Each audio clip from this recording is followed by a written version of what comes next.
উপজেলা বিএনপি নেতা আক্তার হোসেন রনি ভাইকে আমি আসন গ্রহণ করার জন্য দত্ত আহ্বান জানাচ্ছি 1 নং ওয়ার্ড বিএনপির সাধারণ সম্পাদক গুলজার আহমদ রায়েল ভাইকে। সম্মানিত উপস্থিতি, আমি পরিচয় করে দিচ্ছি বাংলাদেশ জাতীয়তাবাদী যুবদল জেডিবাজার উপজেলা শাখার অন্যতম যুবদল নেতা খায়রুল ইসলাম, ফাতিম আহমদ, রাহিন আহমদ, রাসেল আহমদ।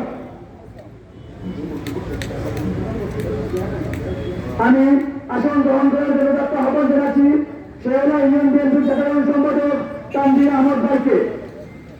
সাধারণ সম্পাদক তানভীর আহমদ ভাইকে আমি পরিচয় করে দিচ্ছি জেডিবাজার উপজেলা জামাতের যুগ্ম আহ্বায়ক জাফর আহমদ আব্দুল আসিফ।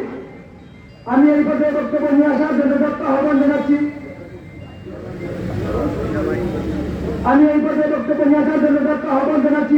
বাংলাদেশ জাতীয়তাবাদী দল বিএনপি পুনর্বাজার ইউনিয়ন বিএনপির সংগ্রামী সাংগঠনিক সম্পাদক জিয়া ভাইকে।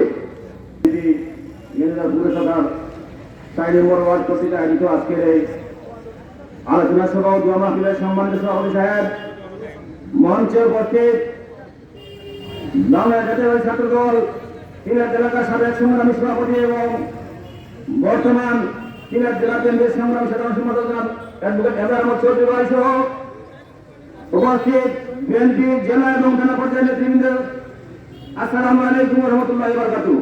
সংগ্রামী উপস্থিতি, সময় সংক্ষিপ্ত জন্য আমি বিগত 15টি বছর আমরা নির্যাতিত ছিলাম। আমরা কিন্তু নেতৃবৃন্দ পাই নাই। 2018 সালের নির্বাচনে এই ধানের নির্বাচন করেছিলেন জনাব ফজল আহমদ চৌধুরী। এই নির্বাচনের পরে ওনাকে আমরা দেখি নাই। সুদিন আসলে বসন্ত আসলে যেমন ফুকিল আসে, ঠিক তেমনি দলের সুদিন আসলে কিছু নেতৃবৃন্দ আমাদের মাঝে উদয় হয়। আমি আপনাদের কিন্তু একটা আহ্বান জানাবো, বিগত দিনে দুর্দিনে 2002 সালের পর থেকে আমরা যেভাবে চৌধুরী ভাইকে আমাদের মাঝে পেয়েছি, দুর্দিনে পেয়েছি, সুদিনে পেয়েছি, এখন আমরা পাইতেছি। আমি জিন্দাবাদ। ধন্যবাদ জিয়া ভাইকে। আমি জিয়া ভাইয়ের সাথে একটি কথা যোগ করতে চাই। বিগত দিনে যারা এই ফ্যাসিবাদী আওয়ামী লীগ সরকারের বিভিন্ন সুযোগ সুবিধা নিয়ে বিভিন্নভাবে ব্যবসা বাণিজ্য করেছেন,